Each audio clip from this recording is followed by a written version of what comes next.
Who has been a more impactful person in human history? Joe Daniher or Nelson Mandela? It's questions like this that we'll be answering today as we wrap up week 2 of finals, which brought us 2 instant classics out of 2.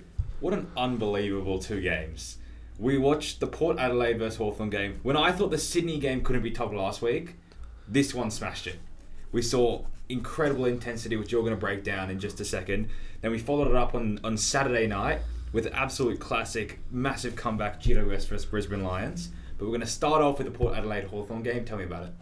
I've been so hard on the Hawks bandwagon, as many hundreds of thousands have been around Australia, because they've just been contagious.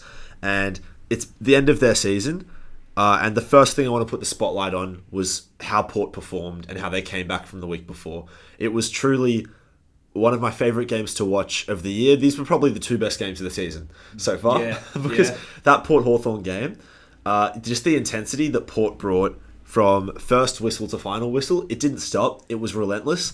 You could tell they knew that the Hawks are playing the best footy in the league. They had to just be at their hungriest, at their best, and at their most energetic. Just the pressure didn't stop, and they kept themselves in the game. And then a couple of the moments going away, they gave themselves a chance. And James Sicily misses that final shot. Port get over the line. What a performance from Port, and it deserves some serious recognition. I mean, we were messaging each other the entirety of that game, and I wanted Hawthorn to win when the game went in, just like keep this Hawthorn train until they meet the Swans in the prelim. But then it was about halfway through the first quarter when I sort of shifted, when I actually wanted Port to win, just because of the pure effort, how they came out and to come off. Like, I know 11 of 11 times when a team has lost the qualifying final by 50 points, they've won. But to see how they got absolutely hammered at home last week, to then come out and bring that sort of effort against probably the best team at the moment in the competition. You know what? There are some records like that you're like, yeah, that's just a random luck. Except there's probably something to that when you get embarrassed like that after having such a good season to make the top 4, there's got to be a response where you go, wow, we've got to show some face here and really get it done. Yeah, and that's what got me around Port. I was rooting for Port to win. But what an absolute classic, the entire 4 quarters. Yeah, my second spotlight was Aiden. There was a bay of wizard hats at Adelaide Oval. To me, that is just reflective of the impact and the infectious energy of what this Hawk season was. We just need I don't think we should have a funeral for this Hawk season. We should have a celebration.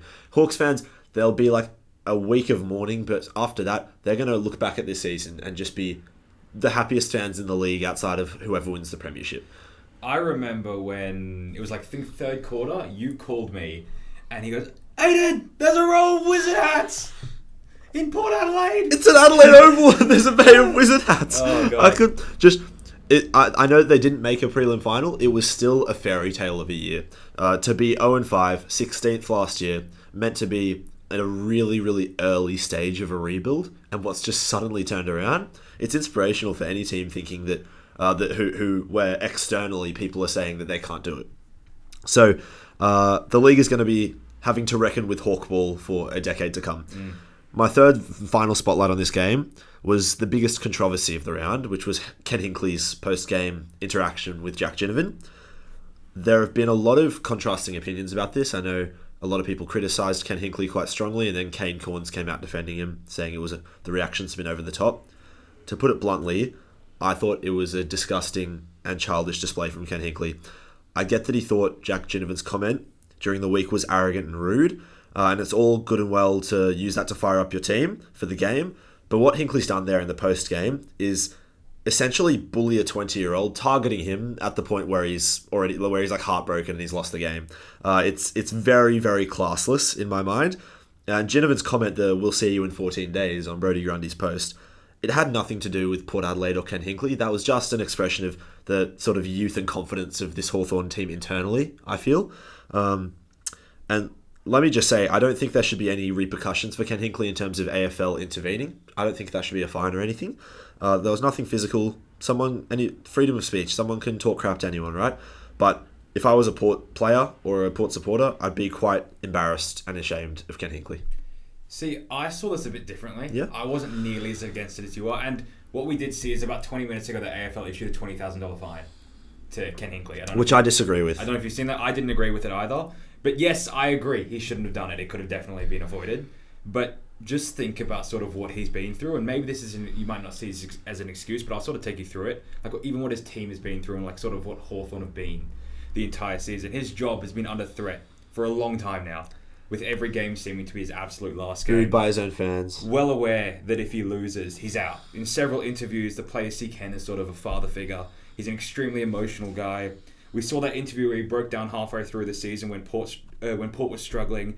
His own fans booed him off the ground. Last week, his team was slaughtered at home by 84. The whole country and media against him. No one gave him a chance. Not me, not you, not anyone.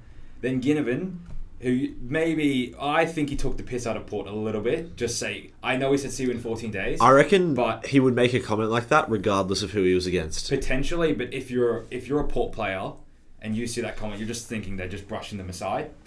I don't think Ginnivan should have done that because you're just sort of giving Port fuel. I reckon midweek they would have had that comment up in the change rooms. They would have showed it. Yeah, no, Ken Hinkley said that. Okay. Before you finish, can I tell you what my least favourite thing about it was? Sure, if he can take Jack Ginnivan's comment how he wants, if he wants to take it super personally as an attack against Port, I'll take. Let's take that interpretation, right? Then respond to him during the week or at a different time. To target him at the time where you have won and you know that you can go be the big man now, I just think that's so embarrassing and childish. Look, I agree. Like I said, I don't think he should have done it. It's not the greatest look, and the timing wasn't great either because Luke Bruce was about to be chaired off for his 300th. But I don't think it's as bad as people are making it out to be. Like, I know the emotions are flying high and it's a coach attacking a young player. But then again, you can just see it as coach and player. So I don't see it the same way as you, but I still believe he shouldn't have done it. Well, there'll be lots of talks about it for quite a while to come because you don't usually see those sorts of heated interactions between coaches and opposition players. But let's move on to the other game of the round, GWS vs Hawks. Tell me about it. Yeah, well, I just want to start with a stat. Across the two finals, GWS led for 250 minutes. For some context, the total minutes in those games was 265 minutes. That's unreal. Of the two finals, they were only losing for 15 minutes. Also, I'm sure you would have seen this. I'm sure everyone else watching has seen this, but that was the second biggest finals comeback in history. Can I tell you something? The first being 47 points in 1931. I'm sure the GWS fan is devastated. So that record was almost broken, and that lived through a world war as well. That's 1931 record. But I mean, the Giants did everything right. Nullified Neil with Bedford. They nullified Zorko with Peatling. Got the matchup Hogan wanted, booting 5 goals, and early on looked like he could kick a lot more than that. I mean, when they led by 44 points late in the third quarter, I almost turned off the game because it seemed certain GWS would end Brisbane's season, and the EPL was starting as well. That got around 9:30 and progressed to a second consecutive preliminary final. But instead, we saw the Lions kick 6 unanswered goals to end the match and snatch a victory and reach a Final Four clash, which we didn't expect towards the end of that third quarter game. Before the Swans game, the Giants were 23-0 under Kingsley when leading at three-quarter time. Now they're 23-2. I sort of want to put the spotlight of what happened. Like, how exactly did this happen? Do you think it was mainly strategic? Is this 2 games in a row, Adam Kingsley or the leadership or whatever the system is, making them play in a way where they're just trying to hold on to the game and being just way too passive? Is that what it is? I'm going to dive into exactly why, and I do mention that as well. So, like, maybe did they have the Swans in the back of their minds when Brisbane sort of got on the run of like 3 goals towards the end of the third quarter? Did they try and shot too early and try to defend a lead rather than attacking, which they did against the Swans last week? They threw Hogan behind the ball. I feel like it was a few minutes too early. It's about 5 or 6 minutes before the game. We saw him as the deepest guy on the ground. Did the intensity of the last week game against the Swans versus the intensity of the Brisbane Carlton game last week take too much out of GWS, who looked out on their feet pretty early on in that last quarter? Or Brisbane just too good coming home? Well, I think it was a combination of them all. After the 28-point comeback last week, I think once Brisbane kicked a goal or two and the Giants, even though being up by 44, they went all in defensive mode rather than trying to kill off the game. Like, I mean, Brent Daniels had that massive chance. I don't know if you saw that, where he could have picked up the ball and slotted it. He had so much time and just sort of panicked right in front of goal. We haven't seen that from Brent Daniels the entire season. You saw even the one that Toby Green scored in the fourth quarter. He dropped the open mark. You could tell they were nervous. Yeah, they could sort of feel it was happening. Like, I think last week completely took out of the Giants, and even though they got out of the blocks quickly, which they did against the Swans last week as well, I think the game sort of caught up with them. Whereas Brisbane only needing to play one half of footy last week gave them that final boost to keep going. How did you see it from a Brisbane perspective? I think Brisbane did absolutely everything right, especially when they knew they were on a run. Zorko wasn't having a lot of impact, so Fagan threw him forward. He kicked 2 goals. Ends up 2 goals, 25, yeah. He went from a very quiet game being tagged to an extremely impactful goal-kicking game. For the Giants, I'll just speak about a couple of them first. I mean, Hogan was unreal, clunked everything, booting 5, dishing 1 off. We could have easily had 6 or 7. Tom Green with 33, 21 contested, a goal and 10 clearances. Peatling defensive job on Zorko, plus bagging 2 himself. But for the Lions, we had 50% from everywhere. Joe Daniher kicking 4 goals, including a cracker from the boundary, and a couple minutes later taking a contested mark 1-1 against Sam Taylor to slot the winner. Bar Neil, who had a quiet game after being tagged. We know what happens when Neil gets tagged. I think Ashcroft was awesome in the middle. He was phenomenal. The amount of run he provided, got 27 with 2 goal assists. Alongside Berry and McCluggage, I think Oscar McInerney was big, kicked a goal as well, an important goal. I think everyone around Lachie Neale stood up when he wasn't allowed to stand up. Harris Andrews didn't even have the greatest game. Jack Payne was smashed by Jesse Hogan. Zorko didn't have the greatest game. But I think once they started getting on a run, they just took risks that they didn't take in the first half of the game, and they put GWS under a lot of pressure. And GWS sort of just crumbled. I don't know if there was the Swans in the back of their mind. I think it could have been, but it looked a completely different team in the 2 halves. Yep. I had a couple notes from this game. That one of them for me is the Sam Taylor versus Joe Daniher matchup might have been my favourite matchup of the league, especially in the second half. You have the best fullback in the league against a guy as electric and with as high a talent as Joe Daniher. It was just insane. And Daniher, I've never seen someone get the better of Sam Taylor as he did in the last 10 minutes of the game, kicking 2 goals, forcing Sam Taylor into decisions that he would never make, like a pretty obvious deliberate that led to that insane left foot drop punt from the boundary. 50% from everywhere, Joe Daniher. I back him from there more than 20 out of a slight angle. Yeah, and the other thing I want to mention is you mentioned that Jesse Hogan was unreal. Like, let's just take a moment to acknowledge his transition to be by far the best forward in the league. 100%. His path is he had an amazing first year, rising star, but took time after that, as many key position players do, to grow into himself. And sort of last year we saw him take a huge leap, one of the most improved players in the comp, and it's been the same this year. Yeah. Speaking of most improved players, the next video you guys see in a couple of days will be our 10 most improved players in the league this season. Yeah, and Jesse Hogan may feature, who knows? But to be this clearly the best forward in the league, as he is right now, making Charlie Curnow doesn't look like much compared to Jesse Hogan in the back half of this season. He's broken the record for most contested marks in a season, which is wild. Crazy. Like, dream of having a guy like that at the Swans. When we got 3 of them, they can't take one between them. Can't bring it to ground. But we'll move on to the next segment in the most important players left in this final series. So with 4 teams left, this pyramid is going to reflect the most important players out of the teams remaining. 100%. I'll start in the third tier. I've got Willem Drew there. He hasn't been on this before, but he's going to have the job on Heaney or Warner. And we saw what Warner can do in the fourth quarter. If he can get off the chain early and get going early, he's going to be a massive contributor to the game, as well as Heaney, which we saw he put on one of the best finals performances we've ever seen. He's going to have the job on one of them. Whoever's going well, he's probably going to have the job on them. So if he can perform and do the job on whoever he's marking, then that's going to go a long way for Port. Can I stop you before you go to the next one? Is Heaney taggable? Because I think when you try to get a midfielder to tag him, we're just as happy to have him at full forward with Willem Drew on him as we are to have him untagged in the midfield. So what do you do? That's really tough, because we saw when Bedford tried it with Warner took him forward. Yeah. Whenever any midfielder goes to Heaney takes him forward. Willem Drew isn't such a small midfielder to sort of run with. He is a bigger guy, so I don't know if he's going to follow him to go to the forward line if they choose to tag Heaney. If they can pass him off correctly, that's going to go a long way to doing it. But if he can get the job done in the middle, it's going to go a long way for Port Adelaide. Lachie Neale. Now, I've said he's going to be one of the most important players because Geelong don't tag. Geelong aren't a team that goes out and does a one-on-one hard tag on a player. And we know what Lachie Neale can do when he's not tagged. He puts up the insane 30-2 stat lines whenever he's not tagged. So I'm assuming Geelong's going to continue with that philosophy and not tag Lachie Neale. And I think he can go a long way to to getting that Brisbane midfield back on top of a now flying Geelong midfield. Yeah, we're both huge advocates for tagging coaches, but you can't knock anything about Chris Scott. You just have to say, hey, he knows what he's doing. I know. I think his philosophy is, I back my 22 blokes more than I back your 22 blokes. Which is fair enough, but I'm going to back the 2-time Brownlow medalist here. The third one's not a play, but I've got the Swans tools here. So they need to stand up. They can't have another game like they did last week where Amadi just chips in at the end and Logan kicks one goal. One of them needs to kick 2 or 3 and they need to take contested marks.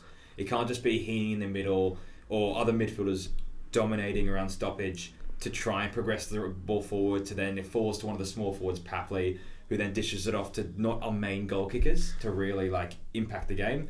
We need one of them to really stand up. And if Amadi can have a good game, I can't see it happening, but if he can have a good game, or if Logan McDonald can have a big game and kick 3, maybe kick 4, McLean can have a big game. If one of them can get off the chain, that's all we're asking for. I think it goes a massive way because then Swans won't have to kick 3 or 4 from somewhere else. They don't have to rely so much on their smaller forwards or attacking midfielders. Moving up, I've got Patrick Dangerfield as I see as the most important player for Geelong. It just seems that whenever this guy plays, he just doesn't matter who's in front of him, doesn't matter who's on him, doesn't matter who he's against. You can't tag him. He's going to charge through stoppage at 200%. He's going to win a lot of clearances. He's going to get forward. He'll probably kick 1 or 2 goals. And with an inexperienced Geelong midfield going into this prelim final, he needs to have another big game like he did last week. He needs to impact. He's not going to get 30 touches, but if he gets around 20, 25 touches and progresses the ball forward, gets the ball from stoppage against a very powerful Brisbane midfield, they're really going to need him to stand up again. In the second tier as well, I've got Isaac Heaney. So again, we saw the Swans, they did not start well again against GWS. And in the first half, Isaac Heaney was a one-man team. It was a one-man team, and he kept us in it, and he got the boys going for the second half with the big mark. It sort of just energy just flies off him. And if he brings it again, and he can bring the other Swans with him, I think the Swans are definitely going to win this game. But there's a guy on top that I took off last week, and that's Jason Horne-Francis. And I think this guy was built for finals footy. The way he can go forward and play full forward when he's just resting but still have a huge impact on the game. Ken Hinkley was criticised midweek for starting him on the bench, not necessarily having in the middle for as much. We saw Butters, Resi and Horne-Francis take so many centre clearances. The 3 of them, which we've been asking the entire season, the 3 of them play together in the just for the centre clearance, and then they can disperse. But the way this guy attacks the ball, he finds the best option. He can kick goals. Like we've talked about the entire season, he only needs 15 to 20 touches to have 10 to 12 score involvements to have a massive impact on the game. I don't believe the Swans have a perfect matchup for him in this specific game, one that can go with him. Rowie? But then he'll probably take him forward, and then that's when it's sort of a similar thing with Heaney. But he's going to be massive if Port are going to win this game. Yeah, I agree. I like the pyramid. I like the dynamism of it. And we're going to jump straight into the top 5 players of the round. And at number 5, I've got Joe Daniher, who just purely based on fourth quarter impact, winning impact in the final quarter. It's hard to compare that to other parts of the game because it's so accentuated. But I thought he was a top 5 player of the round. At number 4, I've got Jai Newcombe. And what a player he's become, and what a player he's going to be in seasons moving forward. He's going to be a Brownlow medal contender, I reckon, an All-Australian contender as soon as next year. He's become one of the elite midfielders of the competition. At number 3, I've got Jace Burgoyne. He had a career best game in a knockout semi-final that was played like that was that close. He was one of the best players on the ground. Also in a position that he hasn't played all season. Halfback. Yeah. Yep. And he was just phenomenal. Every time he touched it, he just made incredible decisions and executed perfectly. And at number 2, I've got Jesse Hogan, who on a losing team was just such a standout player on the field, just clunking everything, kicking everything. And at number 1, I've got Willie Rioli.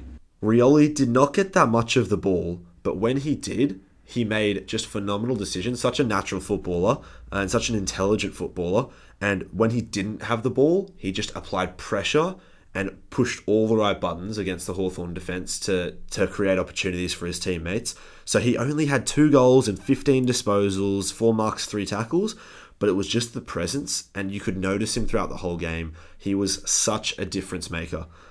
So he did lead the game for score involvements, despite not touching it that much, and I just thought he was the best player of the round. And how good was the battle between him and Hardwick for that entire game? Because Hardwick was phenomenal. It was a as well. fierce battle, the two of them. And like you said, even when he wasn't touching it, he was having a massive impact. I mean, let that man have a kick inside 50 at your peril. Oh, yeah. He's up there with guys like Ryan Myers and Jordan Dawson that you don't want kicking inside 50. 100%. It'll be a massive matchup. I think Harry Cunningham might get him next week. And we saw Harry Cunningham, just locked down Brent Daniels, who's been a similar sort of impact player in the forward 50s. Let's see what really can do. 100%. And we'll move on to the predictions for the preliminary finals. You want to kick us off with Sydney versus Port? Yes, I got both of my predictions wrong this week, so I really hope that's not the case this week. So I'm up one now. Yeah. I'm up one. Yep, I think this one's Trounce Port. I think we win quite comfortably. I think that game from Port was pure ticker and a pure response from the previous week.